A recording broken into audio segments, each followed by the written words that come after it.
ఈ శాండ్ ప్రైవేట్గా కొనుక్కుంటే 9,000 నుంచి 10,000 రూపాయలు ట్రిప్ పడుతుంది. అఫీషియల్గా మీరు ఇస్తే కేవలం 1,500 రూపాయలకే ట్రిప్ వచ్చేది. 9,000 నుంచి 10,000 రూపాయలు పడుతుంది. నేను ఇల్లు కట్టుకొని స్లాబ్ వేసుకొని ఉన్నా, నాకు ఉసుకే దొరకట్లేదు, దయచేసి మంత్రి గారు మీరు చెప్పాలని ఆయన పిటిషన్ ఇచ్చింది. ఇది మీ ఇంద్రమ్మ ఇల్లు మీద కట్టించే మీ చిత్రశుద్ధి. రజితాకి ఇంద్రమ్మ ఇల్లు రజితాకి శాంక్షన్ అవుతుంది, వాళ్ళే ఇస్తారు కాపీ. ఇది కమలాపూర్ మండలంలో ఉప్పల్ గ్రామంలో వాళ్ళే శాంక్షన్ కాపీ ఇస్తారు. ఇంద్రమ్మ ఇల్లు కట్టుకోవచ్చు అని ఇస్తారు. ఇలా వాళ్ళ ఇంటి ఫొటోస్ మీకు మొత్తం చూపిస్తున్నా.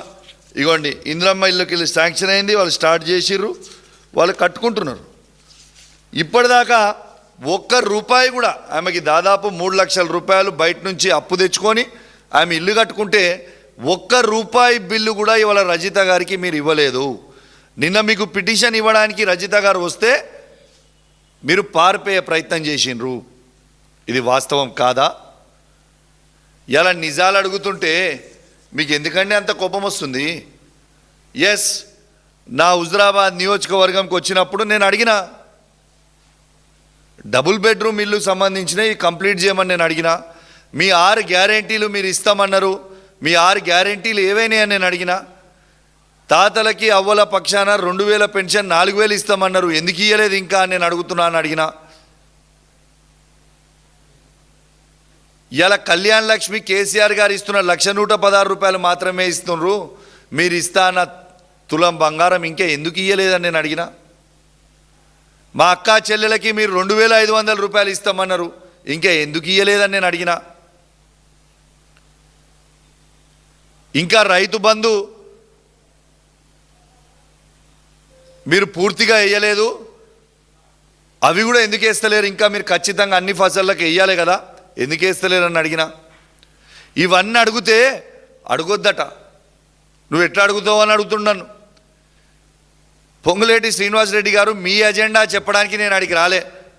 నా హుజరాబాద్ నియోజకవర్గంలో నాకు ఓట్లేసిన 2,50,000 మంది నన్ను శాసనసభ్యునిగా ఎన్నుకున్న తర్వాత మీరిచ్చిన 6 గ్యారెంటీలు ఏమైనా అని నా ప్రజలు అడగమంటే, నా ప్రజల హుజరాబాద్ నియోజకవర్గ ప్రజల గొంతుగా ప్రజల పక్షాన అడగడానికే కదా నేను ఉన్నది. దానికి జవాబు చెప్తే చెప్పండి. మళ్ళా మంత్రి గారు ఎన్ని అబద్ధాలు చెప్పే ప్రయత్నం చేసిన స్టేజ్ మీద అంటే, ఇలా కేసీఆర్ గారు 8,21,000 కోట్ల రూపాయలని ఆర్థిక భారం అప్పులు చేసి వేసిండు తెలంగాణ రాష్ట్రం మీద అని అబద్ధాలు చెప్పే ప్రయత్నం పొంగులేటి శ్రీనివాసరెడ్డి గారు చేస్తే, నేను అక్కడ లేచి మీరు తప్పు చెప్తున్నారు సార్, ఇది కాంగ్రెస్ పార్టీ సభ కాదు, ఇది అఫీషియల్ మీటింగ్, మీరు నిజాలు చెప్పండి అని చెప్పిన. సిగ్గు లేకుండా అబద్ధాలు చెప్పొచ్చా? ఇలా మేం చెప్పిన లెక్క కాదు కదా.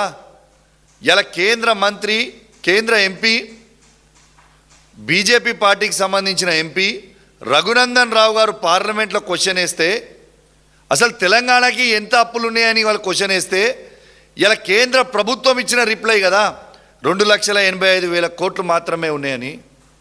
మేము చెప్పింది కాదు కదా, ఇది కేంద్ర ప్రభుత్వం చెప్పింది కదా. ఆ 2,85,000 కోట్ల వారసత్వంగా 60,000 కోట్లు వారసత్వంగా మనము రాష్ట్రం విడిపోయినప్పుడు వచ్చిందని జవాబు చెప్పింది కేంద్రం కదా. మరియు ఇంకా సిగ్గు లేకుండా అబద్ధాలు చెప్పే ప్రయత్నం చేస్తున్నారు. ఇలా నేను ఆడ గట్టిగా అడిగి మీరు ఎందుకు అబద్ధాలు చెప్తా ఉన్నారు, ఇట్లాంటి అబద్ధాలు చెప్పొద్దు అని నేను శ్రీనివాసరెడ్డి గారికి అడిగితే వారికి యమ కోపం వస్తూ ఉంది. కానీ శ్రీనివాసరెడ్డి గారు మీరు గుర్తుపెట్టుకోవాలా, మీరు పొంగులేటి శ్రీనివాసరెడ్డి అయితే నేను కౌశిక్ రెడ్డిని, అది మీరు గుర్తుపెట్టుకోండి. మీ డాగులకి ఇవి వేసేటోడు కౌశిక్ రెడ్డి భయపడేటోడు కాదు. మీరు అందరూ ఎవరైనా శాసనసభ్యులుగా కౌశిక్ రెడ్డిని అనుకోవచ్చు, కానీ కౌశిక్ రెడ్డి కేసీఆర్ దగ్గర ట్రైన్ అయిన శిష్యుని నేను, అది గుర్తుపెట్టుకోవాలి మీరు. బరాబర్ ప్రజల పక్షాన నిలబడతాం, బరాబర్ ప్రజల పక్షాన ప్రశ్నిస్తూనే ఉంటాం.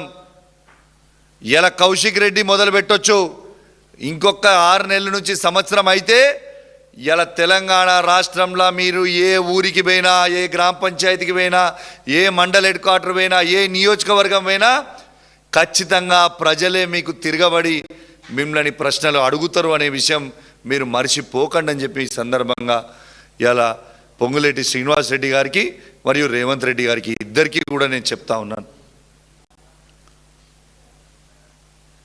ఇలా బాంబులు పెడతాం బాంబులు పేలితే అని 3 సంవత్సరాల నుంచి చెప్తా ఉన్నాను. ఇంకొక నవంబర్ వస్తే 3 సంవత్సరాలు అయిపోతాయి. ఇంకా నీ బాంబులు ఎప్పుడు పేలితే? ప్రజలే నీ కింద బాంబు పెట్టి నేను వేల్చేటట్టున్నారు. ఆ పరిస్థితి ఉన్నది ఇప్పుడు. కాబట్టి పెద్ద పెద్ద మాటలు మాట్లాడు బంద్ చేసి, ఇవాళ మీరు చేస్తా అన్న 6 గ్యారెంటీలు, మీరు ఇస్తా అన్న 420 హామీలని ఇవాళ మీరు ఖచ్చితంగా ప్రజలకి జవాబు చెప్పాల్సిన అవసరం ఉన్నది. ఖచ్చితంగా మీరు ఏవైతే చెప్పిరో అవి ఇంప్లిమెంట్ చెయ్యాలి.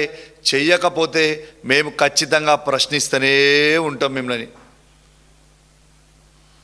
లేదు నువ్వు 8,21,000 కోట్ల అప్పుని అని అబద్ధాల ప్రచారం ఆడుతున్నావు కదా, నీకు దమ్ముంటే అసెంబ్లీలో చర్చ పెట్టు. మళ్ళా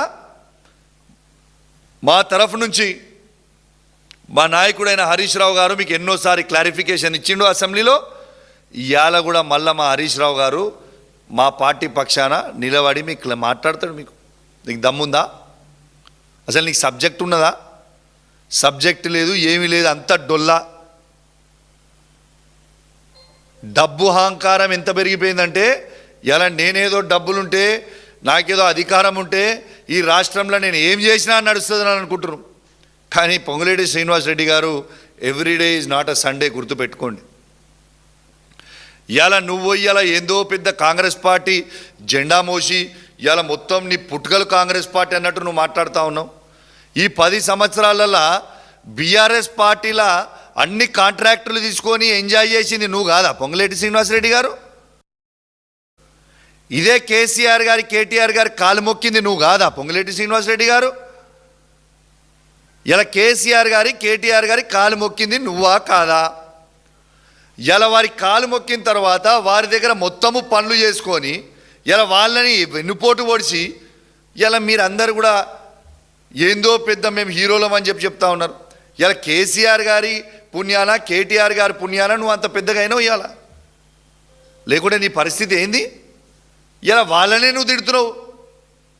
మనసు సాక్షిగా వాస్తవంగా తిన్నింటి వాసాలని నువ్వు లెక్క పెట్టకు పొంగులేటి శ్రీనివాస్ రెడ్డి గారని నేను అడుగుతా ఉన్నాను. కాంగ్రెస్ పార్టీ అసలున్న కాంగ్రెస్ పార్టీలు ఉన్న వాళ్ళు అందరినీ పక్కకు పెట్టిరు. ఈ దొంగ కాంగ్రెస్ ఉన్న వాళ్ళు అందరూ మాట్లాడుతూ ఉన్నారు. ఇది ఆశ్చర్యంగా ఉన్నది. అసలున్న కాంగ్రెస్ వాళ్ళు ఉత్తమ్ కుమార్ రెడ్డి గారు, శ్రీధర్ బాబు గారు, పొన్నం ప్రభాకర్ గారు, దామోదర్ రాజ్ నరసింహ గారు, కోమటిరెడ్డి వెంకటరెడ్డి గారు, కోమటిరెడ్డి రాజగోపాల్ రెడ్డి గారు, ఎవరైతే అందరూ జెండాలు మోచిరో వాళ్ళందరినీ పక్కకు పెట్టిరు. ఇంకా ఎంతోమంది చిన్న చిన్న కార్యకర్తలు, వాస్తవంగా కాంగ్రెస్ పార్టీలో ఉన్న చిన్న చిన్న కార్యకర్తలు ఎంతోమంది జెండా మోసి 10 సంవత్సరాలు వాళ్ళు ఎంతోమంది ఉన్నారు. కానీ పాపం వాళ్ళని ఎవరు దేక్తలేరు. గద్దలు వచ్చినట్టు వచ్చి కూర్చొని రేవంత్ రెడ్డి గారు, పొంగులేటి శ్రీనివాస్ రెడ్డి గారు వాళ్ళు ఇష్ట రాజ్యం చేస్తూ ఉన్నారు. కానీ ప్రతి కాంగ్రెస్ పార్టీ కార్యకర్త ఇలా రాహుల్ గాంధీ గారు, సోనియా గాంధీ గారు, ప్రియాంక గాంధీ గారు ఆలోచించుకోవాలి. ఇలా ఈ తెలంగాణ రాష్ట్రంలో శాశ్వతంగా కాంగ్రెస్ పార్టీని బొందబెడతా ఉన్నారు వీళ్ళిద్దరు కలిసి. మీరు అది గుర్తు పెట్టుకోండి అని మీకు విజ్ఞప్తి చేస్తూ ఉన్నాను. మీరు ఇంకా ఏదున్నా మీ టైం 2 సంవత్సరాలే. ఈ 2 సంవత్సరాల తర్వాత మీ కాంగ్రెస్ పార్టీ తెలంగాణ రాష్ట్రంలో ఆంధ్రప్రదేశ్లో ఏ విధంగా తుడుచుకపోయిందో అదే విధంగా తెలంగాణలో తుడుచుకోబోతుంది. ఇది వాస్తవం నేను చెప్పేది అని తెలియజేస్తూ, పొంగులేటి శ్రీనివాస్ రెడ్డి గారు మరియు నిన్న మీరు కమలాపూర్లో పట్టాలు పంచిపోయినరు, మరి కేవలం 5కే ఇచ్చిర్రు. మరి తత్తిమోళ్ళందరికీ మీరు ఫైనల్ చేసిన లిస్టు పట్టాలు మీరు ఇప్పటిదాకా మళ్ళీ బెనిఫిషరీస్కి ఎందుకు ఇవ్వలేదు? మరి ఉల్టా ప్రచారం ఏం చేస్తున్నారు? కౌశిక్ రెడ్డి ఆపమన్నాడని ప్రచారం చేస్తున్నారు. నేను ఎవ్వరికి కూడా పట్టాలు ఆపమని చెప్పలేదు. మీరు సెలెక్ట్ చేసిన 394 మందిలో వారందరికీ వెంటనే వాళ్ళకి పట్టాలు ఇచ్చేయాలి, ఇమ్మీడియట్గా పట్టాలు ఇచ్చేయాలి. ఆ డబుల్ బెడ్రూమ్ ఇల్లు ఏవైతే కేసీఆర్ గారు కట్టించిండ్రో అక్కడ ఉన్న కరెంటు వాటరు రోడ్ డ్రైనేజ్ ఒక్కటి వాళ్ళ ఫెసిలిటీస్ కల్పియాలి. అది కూడా కేసీఆర్ గారు 1,25,000 ఒక్కొక్క ఇంటికి శాంక్షన్ చేసి ఉన్నాడు. సో అవి టెండర్ కాల్ ఫార్ చేస్తే ఆ ఇన్ఫ్రాస్ట్రక్చర్ కూడా మొత్తం అయిపోతుంది. ఇలా వాళ్ళు వెంటనే లోపలికి పోయే ఆస్కారం ఉంటుంది. కాబట్టి మీరు వెంటనే వారికి చేయాలి. ఇప్పుడు మీరు వచ్చిండ్రు, ఓపెన్ చేసి పోయినరు.